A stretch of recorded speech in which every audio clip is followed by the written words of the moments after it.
Ay, kumusta kayo mga kapaniwala, mga kanakos? Muli po tayong nagbabalik. Napakatagal nating hindi nagkita-kita dahil nga po yung naging busy po tayo sa gamutan. Ano po? Kaya masasabi kong talagang na-focus po kasi tayo doon, pero hindi naman ibig sabihin doon po sa antingan natin, sa mga mutya, nandyan na po yan. Talaga pong kailangan lamang po natin gawin, ano po? Unang-una pala sa lahat, shoutout nga pala sa lahat ng manggagamot natin, mga antingero sa buong Pilipinas, lalong-lalo na po sa parting Mindanao. At saka nakikita ko dahil nga po matagal na tayong hindi, excuse po, medyo namamalat po tayo ngayon. Nakikita ko marami nang naglalabasan ng mga mutya na pinapakita po nila. Tulad po ng sinabi ko nga hindi po lahat yan ay papanigan po natin, maging mapanuri po tayo.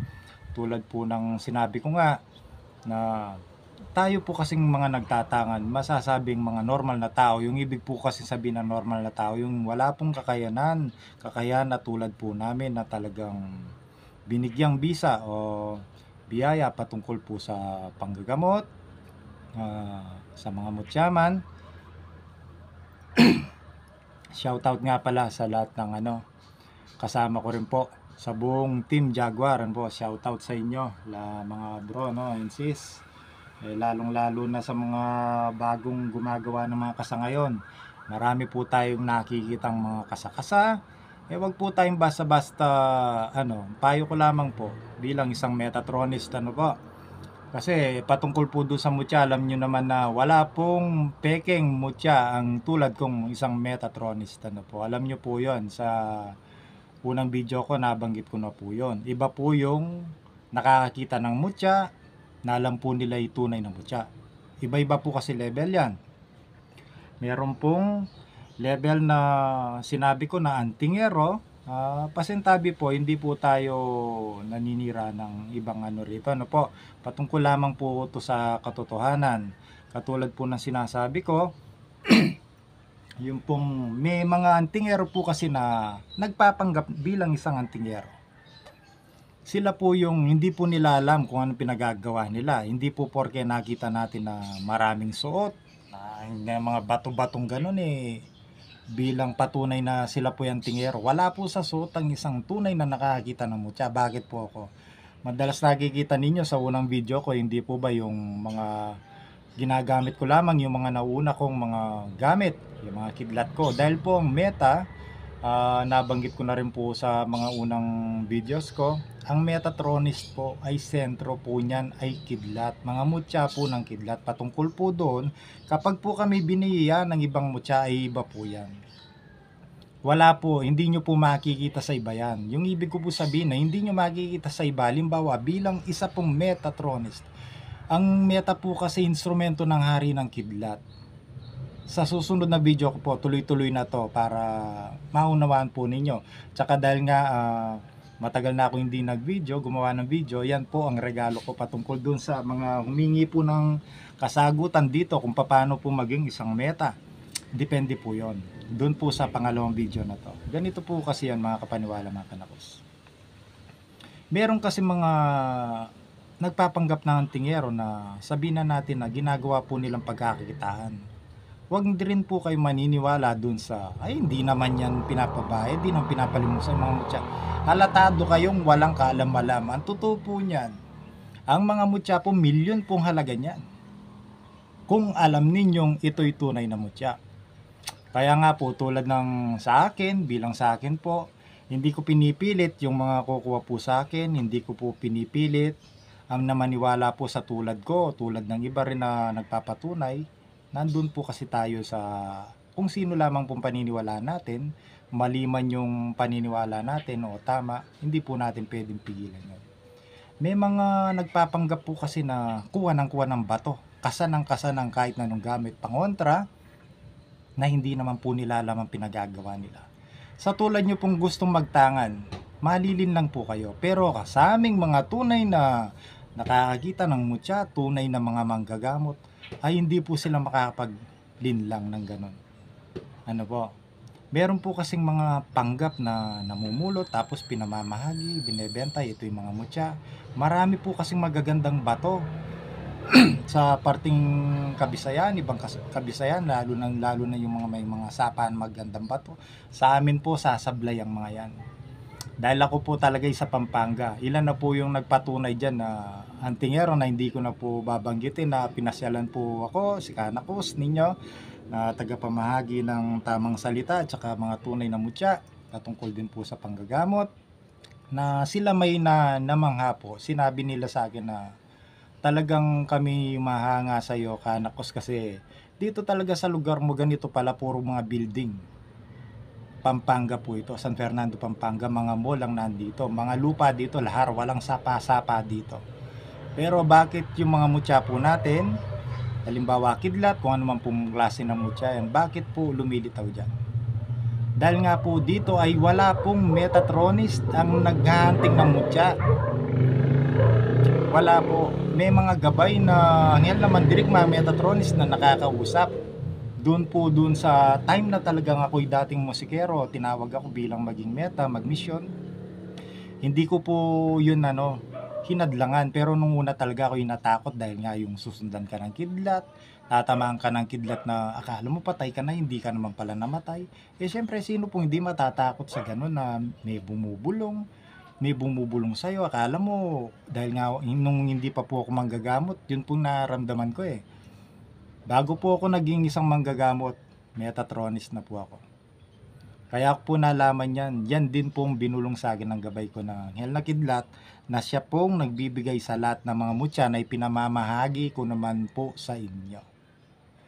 Kaya lamang po tayo nakakapamahagi sa iba na medyo mababa lang po. Dahil po mission ko po yan. Mission po namin ng mga meta sa iba't ibang lugar, bansa man, iba-iba po kaming mission. Meron pong mission sa ibang bansa, mission sa Pilipinas. Alam po namin kung sinong katulad naming meta, kahit di po namin sabihin, dahil bawal po sabihin yan, bawal po namin ipakilala, bawal din nila akong ipakilala sa iba. Yun po yung totoo nun. Pero tulad nga sinasabi ko sa inyo, tulad kay Mang Jun, kay Ka Maestro, may mga matatandang meta na nakasama ko, nakilala ko po yan. Talagang kung alin yung sinabi na aking gabay, doon ako kinilabutan na bakit sila kilala rin nila ako. Hindi nila alam ang pangalan ko pero kilala nila ako. Ganun po kami. Ibig sabihin, by level po yan. Hindi po natin pinapatama ng iba. Kasi kahit manggagamot po tayo, isa lang ang tungong panggagamot, madalas po iba-iba pong birada. Sa mga antingero din po, iba-iba din po yung nakukuha nilang mutya. Kung may tunay po silang gabay na nakakausap na katulad po ng Metatronist. Kung pong may tunay silang nakakausap, iba rin po yung binibigay na paliwanag. Ang totoo po kasi niyan, mga kapaniwala, mga kanakos, huwag kayong magpapaniwala doon sa ganitong bisa ng mutya, ganun ang bisa ng mutya. Halatado na sila na doon na hindi sila tunay. Pero although hindi ko naman po linalahat, kasi kaya alam po na sasabi yan, kung tunay yan nagsabi niyan, ganito po kasing nangyayari niyan. Halimbawa po, nangyari sa kanya na dala niya lang ang gamit na ito, kidlat, kunwari po kidlat, kaya mutya ng kung ano man pong klase ng mutya, nailigtas po siya dito. Imposible naman siya mailigtas dahil nga po grabing nangyari sa kanya. Iisipin niya po, inisishare niya po sa inyo na ito palang bisa ng mutya na ito. Yun po yung totoo nun. Pero ang totoo po niyan talaga, bawal pong magbanggit ng bisa ng bawat tunay na mutya. Dahil nga po sabi ng gabay ko sa patungkol sa mutya, sinabi niya na ang mga mutya ay ipamahagi at ingatan po natin at tayo magtiwala sa Diyos at saka sa mutya na galing sa liwanag. Marami pong bisa ang mutya na hindi, kaya nga po nasa lihim tayo, hindi na po natin dapat sabihin yung, naiintindihan ko po yung magtatanong kayo para sa bisa na to, pero itinutuwid ko na nga po dito sa video na to, inuulit-ulit ko pa nga kaya nga yung iba sabi nila inuulit-ulit ni Kana ko sinasabi niya, kasi po hindi po lahat ng nakakapanood ng video natin na pinapanood pa po nila magmula nung una kong video, kaya mas maganda po yung inuulit para matatak po sa isipan natin yung totoo. Meron po kasing nanonood na video na ngayon lang napanood tapos panunuorin hanggang doon lamang po. Ano po? Ngayon, yun po yung totoo nun. Ang maganda po, kung makumpleto natin, mataas pong halaga niyan. Katulad po ng mga kolektor na kumukuha po sa akin. Bakit sila nagtitiwala sa tulad ng Metatronist? Nasa katlong bahagi po kasi yan. Meron po kasing, ganito po, para madali. Nabanggit ko na rin sa unang video ko to. Meron pong antingero na hindi na po makakapulot ng batong Diablo. Yung batong Diablo po na yon, nakakapulot po nun yung gumagaya ng mga normal na tao, simpleng tao na gusto magkaroon ng mutya, napupulot, akala nila mutya. Dapat nag-isip din po tayo. Bakit tayo pupulot na wala nga tayong kakayahan na makitang isang mutya? Nung isipin natin ay baka nakachamba ako ng mutya, delikado po yon. Kaya nga po dun sa isang video ko, nakita nyo naman yung batong Diablo na binenta ng isang kaliwa na sinabi niya kidlat. Ang kaliwa po na yun naauran ko, yung pong kaliwa na yun nagbenta sa kanya, naglimos ng kidlat na sinasabi napakaganda, akala mo'y kidlat, yun po'y batong Diablo. Demonyo pong nagbigay nun. Nung nasa kanya na yun, nakwento ko na sa unang video ko na sinasaktan niya yung anak niyang paborito, nananakit siya ng mga kaibigan niya, pati yung aso niya, kinakaulan siya, sinaktan niya, buntis yung aso niya. Bakit siya nananakit? Bakit kumahul yung aso niya? Kasi po, nililigtas ng aso niya, nakikita niya po yung gabay na demonyo, nandun po sa suot niya, nasa likuran niya. Kasi kapag sinuot po natin ng ganito, nasa likuran na po natin yan, siya po nagbubulong ng kamalian sa atin. Kaya galit po yung aso niya noon. Nung pinalis ko sa kanya yun, nagbuno kami nung ano na yun, ng Diablo na yun. Nakita nyo, binilugan ko pa yan ng pula dun sa unang video ko, dun sa batong Diablo. Nakala ninyo kidlat. Akala niya rin ay kidlat. Pinalabas ko sa dyan, tunaw na po yun. Tinunaw ko na po yun. Pero medyo malakas siya, pero wala naman kalakas-lakas patungkol sa Diyos sa mawala pong malakas. Dapat isipin natin lagi yun. Ano po? Para hindi po tayo magapi ng kahit na sino. Pinalabas ko po yan at tinunaw ko po yan. Makikita naman ninyo sa video yan. Kapag po kumukuha kayo ng picture sa YouTube channel ko, katulad po ng mga picture ko, i-zoom nyo po para makita ninyo. Kung ano po yung sinabi ko, gawin po ninyo. Gawin po ninyo yan. Para makita po ninyo yan. Patungkol po dito sa babalik po tayo dun sa mga antingero na nagpapanggap. Yung pong nagpapanggap, na namamahagi, imposible po sila makakuha ng tunay na mutya. Yan po ang totoo. Dahil tinatago nga po ng kalikasan yan. Sinabi ko sa inyo, for example, ito, nakakita kayo ng kapareho nito, yung isa po niyang panlinlang. Pinamamahagi lamang po yan sa tulad namin na talagang dapat mamahagi po sa inyo. Huwag po natin ipipilit yun na yung iba na sinasabing kahit na sino pwede makuha ng mutya, imposible po yun.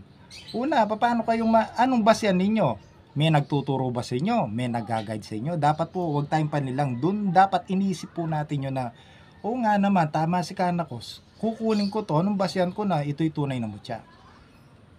Anong basyan ko kung ito'y nagpapatunay na namamagi na mutya, totoo siya? Dahil nga po yun ay pagsubok sa atin. Ito po yung punto roon. Kung pong lahat po nang napunta sa akin, lahat po nang napunta sa ibang antingero na gustong mag-nais ng mutya, kapag po tayo nagnanais ng tunay, ang mabuting espiritu po, kayo po i-guide sa tulad po namin. Ngayon, mabalik po tayo dun sa mga kolektor. Mga tagusan po ang third eye niyan. Iba po kasi level ng third eye. Sila po talagang mga antingero na nasa ibang bansa na bawal pong mamulot doon, kaya ginagawa po nila. Kumukuha sila sa tulad namin at ipinamamahagi. Bakit isa po tayo sa napili nila?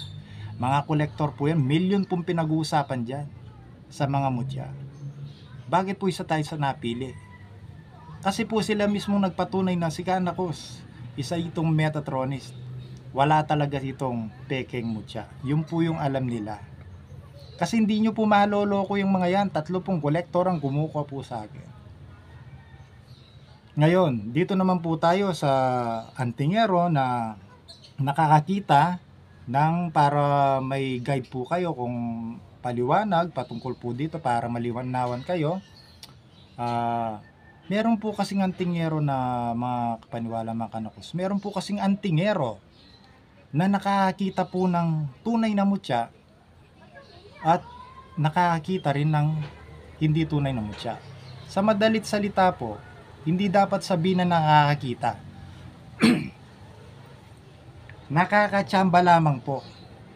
Pero ang totoo po niyan, hindi natural, hindi naman po niya sasabihin sa inyo na wala naman akong, meron akong peking mutya. Siyempre po namamahagi siya, pero ang kagandahan lamang po ng antingero na to, dahil nga po siya walang gabay na nakakausap, walang mata patungkol dun sa mutya, at least po may gumagabay po sa kanya. Yun nga lang po, dalawa pong parte yan. Pasintabi po sa sinasabi ko, at alam ninyong totoong sinasabi ko. Kung sa iba makakapagsinungaling tayo, sa tulad kong Meta hindi. Imposible, lalo na doon sa mga antingerong tunay na may nakakausap talaga ng mga gabay patungkol sa mga mutya. Meron po kasing mga ilang antingero na nakakausap ang gabay na katulad pong isang Metatronis. Ano po? Hindi po sila sumasablay sa mutya. Paano sila sasabay? Sasablay. Meron nga po silang guide. Merong nagbibigay sa kanila kung saan kunin nyo sa parting ganito yung mutya. Meron po silang guide sa ganon. Mga kapaniwala, mga kanakus, ano po? Meron po silang guide. Katulad ko rin po, ganon din po. Kung saan pinakuha ng gabay ko na anghel na kidlat, yung mga halimbawa, mutya ng kidlat o naman pong klaseng mutya yan, doon ko lamang po kukunin yan. Ito po yung sinasabi ko na pwede po kayong kumuha ng kagamitan dito sa antingero na to. At least po sigurado kayong wala po itong batong diablo. Kaya lang po, mababahagi po kayo sa dalawa. Makakatsamba po kayo ng tunay, makakatsamba po kayo ng hindi. Dahil nga po kahit man siya, hindi niya po alam kung tunay po yun o hindi. Nakakatiyak po ang hindi tagusan ng mata patungkol sa mutya, kahit wala po siyang nakakausap na gabay patungkol sa mutya. Nakakasiguro lamang po silang tunay ang mutya na pinamamahagi nila o nakuha nila. Halimbawa, bibigyan ko kayo, ulitin ko po to, mutya ng langka. Ang mutya ng langka, kapag ito'y biniyak, halimbawa, kinabahan sila na baka parang may mutya ito, yung pong gabay nila nun nagbubulong sa kanila. Kahit di po nila na nakakausap, ibig sabihin yung parang bibigyan sila ng kilabot o pag-aalala na baka meron dito. Ganun po yun. Ganun, yung kaibahan naman po sa katulad namin, meron po kami talagang nakakausap. Hindi po kami sumasablay. Mutya ako nga sa loob ng bahay meron, mutya ako ng tubig ulan. Nakuha ko lang sa bubong. Sinabi lang nandito lang sa bubong, dito sa parting mga down na gano'n. Nandyan mismo.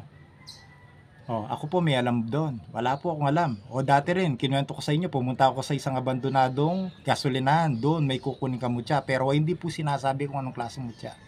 After po nun, kapag nasa bahay na ako, doon po, kapag pumikit na ako, bubulong na po niya kung anong mga klaseng mutya yun. Kaya po, alam ko po yung paliwanag sa inyo kung ano pong klaseng mutya yun. Ito po yung hirap sa iba, yung ano-anong pinagpapangalan sa mga sinasabing mutya kahit na hindi totoo. Para lamang po may masabihan po. Hindi po tayo naninira rito dahil po galit ako sa mga namemirwisyo, lalo na sa mga namemeke, yung mga naisip ko kasi yung mga tao na to baka inipon yung pera o hiniram na lang imbes pangkain pambibili pa sa inyo, no? Tigil natin yung mga ganito dahil sumbalik sa atin yan. Alam din po nila yon, malalakas lamang ang loob nila, malakas lamang po loob nila. Yun po yung totoo nun. Pwede po kayong makakuha sa isang antingero na to na tunay na mutya at saka hindi. Pero ang antingero na to na walang tagusan na mata patungkol sa mutya, walang nakakausap na gabay patungkol sa mutya, nakakasiguro lamang po siya. Halimbawa dito sa mutya ng langka, nakuha niya mismo sa bunga ng langka. Pero ang sinasabi ninyong isang mutya ng langka ay kahawig lamang niya. Kaya nga may dalawang bahagi, isang panlin lang, isang tunay ang kalikasan. Kapag ito'y nasa lupa na, huwag ninyong sasabihin sa akin na ang nakuha ninyo isang mutya ng langka. Dahil kahawig nung nakuha ninyo mismo sa bunga ng langka. Magkaiba po yun. Sa iba masasabi ninyo yon, pero sa tulad ko Meta, mababara kayo. Kilala nyo si Kanakos. Nasa matuwid po tayo. Lahat po ng mga peke dito, pinapatama natin. Lahat ng mga tunay na manggagamat at saka tunay na antingero, hinahangat po natin. Hinahangat ni Kanakos. Ano po? Dito naman po tayo sa tunay na antingero. Napadako po tayo. Ang tunay na antingero, may nakakausap po na gabayan sa pamamagitan ng iba-iba po kaming patungkol doon. Merong nakakausap sa pamamagitan ng daliri nila, sa tenga nila, sa labi nila. Yung ibig ko po sabihin, meron po silang pattern na patanong. Pero po kaming mga Metatronist, nakakausap po talaga namin ang gabay namin. Dahil ang Metatronist po ay sentro ng kidlat na mutya. Ibig po sabihin, lahat po kami ng mga Metatronist ay instrumento po ng hari ng kidlat Metatron. Yun po yun. Kaya po, ingat po tayo sa basa-basa pagkuha. Kaya nga po nung pumunta dito yung mga antingero na yon, sila man ay namangha. Halos hindi ko na sila mapakain dahil nga nakatitig na lang sila sa akin. Sinabi nila, Kanakos, ibig sabihin, dyan lamang nakukuha mo yung mga ano man niya, mga mutyapo ninyo. Yan lang talaga Nakita nila ipinasyal ko sila, sinervey ko sila. Anong nakita nila? Kalsadang semento. Kahit po sino i-search niyo ang Pampanga, ganun po dito, San Fernando, Pampanga po. At saka yung mga tunay na antingero, alam din po nila kahit di sila kumikibo. Titingnan lamang nila mga mutyako. Alam po nilang wala pong huwad dyan. Wala po. At saka, ang Metatronist lamang po ang nagpauso sa 3 crowns. Hindi po nagpauso dahil yan po ay lihim ng mga anghel na kidlat. Talagang yan po ang balanse naming mga Metatronist na 3 crowns na tinatawag, 22 crowns ay sa Metatronist lamang po yan maririnig. Ngayon, kung gagayahin ninyo, kayong mga tunay na antingero, tunay na nakakita ng mutya, mas maganda. Pero yung mga gagaya ng mga peke, gagayahin ninyo kami mga tunay na nakakita ng mutya, ay sumbalik po sa inyo yan. Lalo na yung unang video ko, di po ba nabanggit ko doon na merong nagpapanggap ng antingero, tinawag kong kilo-kilo. Paano hindi ko tatawagin kilo-kilo? Walang tunay na antingero ang mapagbebentahan ka, paglilimusan ka ng hindi papayag kung hindi 1 kilo pataas. Walang mutyang kilo-kilo. Yan po sasabihin ko sa inyo. Sa 500 o 5,000 bato. Kunwari, ang moonstone po kasi, quartz, malilinaw na bato, dyan po itinago ang mutya ng ulan tsaka mutya ng tubig tabang. Ang pinagkaiba po ng mutya ng ulan, sila po yung mga kulay. May mga level po yan. Pinakamataas po na level dyan, yung sa akin tanga na pula. Pero po, lahat po, para hindi kayo maligaw, lahat po ng tunay na mutya ng ulan ay may kulay. Ang mutya ng tabang, tubig tabang, ay wala pong iba kung hindi lamang po yung mga sobrang linaw o medyo malabo-labo po. Diyan po itinago kasi sa mga quartz sa mga monsoon ng mga mutya ng ulan at saka mutya ng tubig tabang. Na ngayon naman ay pinakikita ng iba na lalo na naiinis lang po ako sa tutuusin lang. Kilala nyo naman si Kanakos kapag binabanatan ng mga ganito. Nakakita po kasi ako maraming gumagawa ng mga kasa-kasa sa baho. Sa mga baho ng nyug na pinaglalagay mga ganito. O mutya ng apoy, mutya ng tubig. Dapat po nag-iisip tayo bakit di sila nauubusan ng mutya ng tubig. Wala pong ganon. Sa 5,000 bato na quartz, sabihin na nating moonstone, swerte na po kayo kung meron pong isang mutya ng ulan o mutya ng tubig dyan. Ganon po kahirap yan. Tapos sasabihin nila bawat kasa nila hindi po sila naubusan. Dapat po nag-iisip tayo. Ano po? Mga kapaniwala, mga kapanalig. Nag-iisip po tayo. Bakit hindi sila naubusan ng mutya? Doon po tayo nalilin lang. At saka wag po kayong maniniwala doon. Ako po, Team Jaguar. Inuulit ko po. Marami po kami po kilalang Team Jaguar sa buong Pilipinas. International din po kami. Nandyan din po yung mga tunay natin mga manggagamot. Shoutout nga pala sa inyo. Napakarami po niyan. Mga manggagamot po natin kahit hindi ko na pumabanggit lahat. Lamurok Milam. Lamurok Milam. Ayan po mga tunay na manggagamot natin. Kapanalig Nick Banayo. Marami po. Master Jado. Midnight Healer. Marami pa pong manggagamot. Commander Leon. Shoutout sa iyo bro. Hanga ako kay Leon na ngayon ay namamahagi ng mga medalyon. Napapanood ko rin si Commander Leon. Maraming salamat pa nga pala sa iyo bro, Commander Leon, sa pag-invite po sa akin. Na-invite kasi ako sa isang group niya. Tsaka ako'y natutuwa na siya'y namamahagi. Sinasabi niya nga yung iba na maninira. Wala naman talagang magagawa ang mga yan. Sabi nga ni Commander Leon, yung paninira ng iba, hindi naman dapat napansinin. Porque nakikita nilang umaangat siya ngayon. Nakikita naman ninyo yung mga kasanya na talagang merong kalis at kampana. Ngayon, gumagaya naman ng iba sa mga kasakasa. nakita naman po natin, tingnan nyo po yung mga kasa ni Commander Leon, magaganda po. Magaganda, hanga ako sa iyo bro, pagdating diyan. Tsaka isa rin po siyang manggagamot. Ano po? Maraming manggagamot. Lahat kayo ay hindi ko lamang po mabanggit, pero marami po kayo.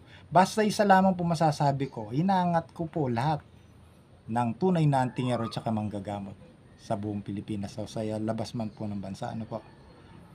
Yung po kasing paggawa ng mga kagamitan na hindi po basta-basta. Kaya nga po yung mga ibang gumagaya dito, maging mapanuri po kayo. Bakit kami kaming mga grupo, bakit? Tutusin kaya namin kumasa ng kahit na anong medalyon. Pero hindi na po namin ginagawa kasi nandyan na po yung mga legit na medalyon, yun na lamang pong ginagawa namin. Bakit? Ginagamit na lang namin yan. Kasi po, Latin pong salita. Ang totoo po niya, natanggapin po natin doon po sa mga gumagaya man na walang kaalaman. Yung pong walang kaalaman lamang po binabanggit po natin dito. Huwag po tayong basta-basta maglalagay dahil mga buhay po yan, mga buhay po ng mga salita yan. Meron po dito sa LIM na kahit sabihin na natin ng aklat ng manggagamot na to, kapag ikinasa natin yan bilang isang medalyon, kung hindi po balabalansi yung mga salita dyan, hindi po yan, makakasama po yan bilang pangontra sa isang tao. Yun po yung totoo doon. Kaya nga sabi ng iba, tama nga naman ang sinasabi, iba pa rin yung may kaalaman tayong nakakaintindi tayo ng Latin. Latin po yung mga salita na yan. Hindi po tayo sasablay dyan kung ang gagawin natin. Halimbawa, simbolo. Kunwari, ang simbolo na to, kunwari, trespeco. Ganito na lang po para madali. Original na kasa ng trespeco. Di po ba, may tatlong A yan, tapos isang mata sa gitna. Kung yun ang iukit ninyo sa bao, ay hindi po kayo sasablay dahil nga po ginaya ninyo yung original. Kung pong kayo may kakaya magbasa ng Latin, nakakaintindi ng Latin, wala pong problema. Dahil hindi natin ginagawa dapat yung magkasa ng isang kagamitan na wala naman tayong kaalam-alam. Yung po mga gumagawa ng mga medalyon na to, na mga bagong medalyon, sila po may pag-aaral siguro patungkol dyan, pinag-aaralan po nila, kaya nga po nila naikasayan yung mga version po nila ng medalyon dahil may kaalaman po sila. Tama naman ang sinasabi nila, marami rin gumagaya kasing naglabasan na gumagaya na wala naman kahit talagang kaalaman, para lang may benta ninyo sa mga tao yan, magbibigay pahamak sa tao yan. Paano ko nasabi? Marami na kaming pasyente. Ilan na yung pasyente namin na tinanggalan namin ng panangga. Kapag binabalik namin sa kanila, halos nagdudual sila, halos masama pakiramdam nila. Kapag tinanggal namin, wala. O nung binaklasan namin, yung visa doon sa medalyon na kinasang binigay ng isang manggagamot daw, wala na. O nung tiningnan namin, yung mga kasa hindi balanse. Tsaka wag po tayong maniniwala doon sa porke nakita po natin yung magandang, halimbawa, sabihin na lang po natin nga kunwari, hindi po ba nakita niya magaganda. Wala po sa ganda yan. Wag po kayong maniniwala doon, kunwari, ginagamot. O halimbawa, ito po yung medalyon ko. Kahit po anong ibulong ko dyan, idikit ko sa isang sumasapi, ihiyaw po yan. Kahit idikit ko lamang po yung buko, pintura o binaklasan man katulad ng nato yung pintura na to, kapag ito binulungan ko, binulungan ko ng ora na tungkol pamarusa sa kanya, gagana po yan. Pero wag po kayo maniniwala na, ito, kagad may bisa na to, kahit idikit mo sa ganitong ginagamot, hiyaw yan, sigurado. Siyempre po, may isip na po sila na may isip na sila na ora na binulong po doon. Ganun lamang po yun. Kasi sa amin, bilang isang magagamot din, hindi po sila sinungaling po sa amin, alam po namin yon. Kaya nga po, binabahagi ko po sa inyo, gusto ninyong magtangan, kayong mga gustong magtangan, binabahagi ko po sa inyo para maging mapanuri po kayo. Hindi yung basta natin susuot, di po ba ang dami nang nagsabi na, napatay yung ganito, masyadong nagtiwala sa medalyo, wala pong ganun kasi. Kahit na ano pong pananggayan, ang pinakapanangga po number 1, sa itaas, kahit na pong pagsusutin po natin, hindi po yung gagana sa atin kung hindi po yung angkop, kung hindi po yung balanse. Kaya wag po tayong basta-basta bibili. Lalo na dun sa ano-ano pong pinagsasaksak sa baon na hindi naman po, kapag hindi po naging balanse yan, pwede pong magbigay sakit sa atin na pisikal. Yun po hindi natin alam, pero tayo, ang inisip natin, protection. Tama po. Inulit ko po, katulad po ng iba, hindi po kami naninira sa mga ibang gumagawa nito, lalo na hindi po namin tinatalong katulad naming mga tunay na manggagamot, tunay na nakakita ng mutya. Galit din po kami dun sa mga gumagaya. Katulad niyan, nababanggit ko, magaganda ang mga kasa ng iba. Magaganda. Dahil nga po sila'y nag-aral. Ibig sabihin, talagang sinaliksik po nila sa tagal ng panahon bago po sila kumasa ng medalyon. Katulad po kay Bro Commander Leon, no? Pinag-aralan niya po yan. Kung makikita po namin, kasi bilang kami po, ako rin po tunay na manggagamot at saka nagbabasa rin po. Siyempre, nag-aaral patungkol sa lihim na karunungan. Iba pa po yung linya natin sa pagka-Metatronus po natin. Nakikita po natin yan. At saka yung kasat talaga niya ay balanse. Ano po? Ibig sabihin, ako mismong nagsasabi na yung mga kasa ni Commander Leon ay talagang magaganda. Pero siya man ay sinasabi niya na maraming gumagaya rin. Siya rin ay sinasabi niya na yun nga, patungkol nga doon sa sinasabi kong huwag kayong gagaya. Katulad ng mga kumakasa na yan, halimbawa, yung kinasa ni Commander Leon na medalyon, magaganda po. Tsaka magaganda po yung combination. Dahil nga po si Commander Leon, dati ko na rin siyang napapanood noon, napapanood din noon na marami siyang kaalaman na itinuturo din sa tao bilang sa panggagamot sa lihim na karunungan. Ngayon din po, syempre, hindi naman po niya basta gagawin yan na wala po siyang kaalaman. Kasi ako man ang magpapatunay sa inyo na yung mga kasapo niya ay magaganda. Natural lamang po na pricey po yun kasi po pinag-aaralan po yun katulad ng panggagamot. Hindi po basta-basta. Hindi po basta-basta. Kaya nga po maging mapanuri tayo. Hindi po bawat magbebenta ng bao, nakasakasang ganito, o punong-puno ng mga laman. Ano, wala po yung punong-puno ng laman. Bakit ako gumagamit ako ng bao, 3 mata? Yung normal na bao, bakit 3 mata? Mas yun ang ginagamit ko dahil nga sa inyo ng Diyos, Ama, Diyos Anak at saka Diyos Espiritu Santo. Kaya nga yun ang normal sa bao. Mahirap kasi tayo, sa atin, mga kapaniwala, mga kanak. Kapag kasi tayong tao, madalas nakaugalian natin na yung makakita tayo ng kakaiba, kagad sasabihin natin kakaiba, baka may bisa to. Kaya nga baka baka. Baka mapahama ka, baka hindi. Ganun lamang po yun. Ngayon sa pagsalin-salin nga na walang mata, 4 na mata, halimbawa ito yung nagpauso, marinig nito, magiging marites na po yun. Ganun yun. Pero ang totoo po nun, wala po yun sa 3 mata, walang mata, wala pong ganun. Pinaliwanag ko na dati sa inyo. Nandun po sa balanse, nandun po sa testamento na nakapaloob po sa bao kung ano po yun. Pero yung sa akin, harapin ako ng magkakasa na ganun na hindi siya nauubusan ng mga mutya ng mga ganito, mga tubig, mga ulan, lalo na ulan, napakahirap niyan, hindi basa-basa kay pagbibigyan niya. Tapos hindi kayo na nawawala ng gano'n. Tsaka dito, sablay na kayo ha, huwag kayong magagalit dito sasabihin ko. Isa lang ang mutya ng apoy, bilang ako isang Metatronus, isa lang ang mutya ng apoy sa itaas, yan ay kidlat lang, mutya ng kidlat. Hindi yung malilinaw na mga quartz ng bunso na yun, walang gano'n. Ha? Itigil ninyo yan. Lalo na yung mga meteorite na yan, hindi basa-basa nakukuha yan. Kapag bumagsak yan, napakalaki. Maraming mga batong magnetic. Maraming mga batong magnetic. Kahit lupa may magnetic dahil nga sa magnetite. Subukan ninyong kumuha ng magnet, may didikit sa lupa. Bakit may magnet? Bakit may mga batong gawa sa may sangkap na metal? Kaya nga kapag kiniskis ninyo yung kuryente, nag-spark po yan. Pero hindi ibig sabihin sasabihin ninyo yung meteorite yan. Ito, ano lang masasabi sa tao kaya na nagkakagulo-gulo Diyan ako nainis sa mga ganun po, pasintabi po. Nainis talaga ako sa ganun. Kilala nyo naman si Kanakos kapag mali sa kanya. Mali po sa akin yan.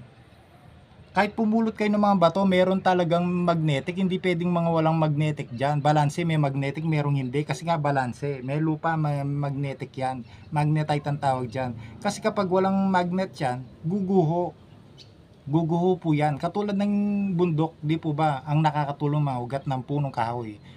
Nakaganyan po yan sa mga malaking bato para hindi gumuho. Pero ang totoo po niyan, hindi lang po yun yung pantulong sa bundok para hindi gumuho. Yung mga malakas po ng magnetic, mga enerhiya po yan, may mga batong may sangkap na metal.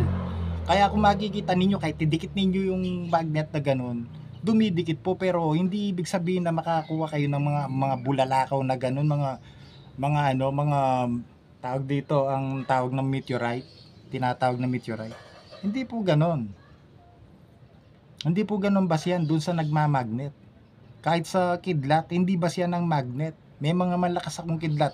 Katulad po nito, hindi pa napapalimusan. Ewan ko bakit tayo para pumipigil. Ayan, ilang years na po ito. Napakaganda niya, di ba? Ayan, tingnan nyo naman yung para sinadya. Dito ko, nasa Facebook account ko po ito, na talagang pinalitaw ko doon, binulungan ko na ipakita ang gabay na anghel na kidlat nito. Napakatangos ang ilong niya, binulugan ko pa ron. Siya nga pala mga kapaniwala, mga kanakos, ang patungkol po na ano na to, video na to, may papakita nga po pala ako sa inyong mga mutya. Ito po, unahin na po natin ang mutya ng bangus. Ito po, ayan po siya. Napakaganda. Alam nyo po yung kapag pinutol na natin yung bangus, ano po, pinutol po natin bangus, di ba, parting ulo. Ito po siya, yung hiwa niya po dito. Ventral fin niya, ito po. Siyempre, mutya, hindi na po pulido yung mata niya. Ayan po, yung pinakahasang niya po, ayan po. Nakikita naman ninyo. Ayan po siya, oh. O, bakit merong ganito, mga halahar dito? Bakit kami mga meta may ganyan? Hindi naman namin pinupulot siya. O, kinukuha namin kasi doon ituturo. O, alam niyo po kung saan binigay sa akin to. Ayun po, sa step po ng bahay namin, doon mismo sa tabi ng kawayan. Oh, wala pong naghahunting ng mutya sa tulad naming meta. Kung saan po nila binanggit ito sa amin, doon po namin kinukuha. Ganun po, mutya ng bangus, na ako lamang po may ganito. Kaya ako po sinabi sa inyo na ako lang may ganito, may makita man kayo ng ganito sa iba, hindi po ganito information. Ibig ko po sabihin, di ba po yung mutya na pinagkakaluban sa tunay na antingero, iba rin po sa akin. Halimbawa, ang mutya po ng kidlat, mutya ng kidlat ng isang Metatron, may kakaiba po. Kaya sa kidlat ng iba, ibig sabihin, kunwari, ang sangkap na rekado dito sa ano pinagkalublang dapat dito sa mga Metatronist, imposible nyo pong makita sa iba. Yung pong mga sangkap ng sa iba naman, imposible naman namin makakuha ng mga Metatronist.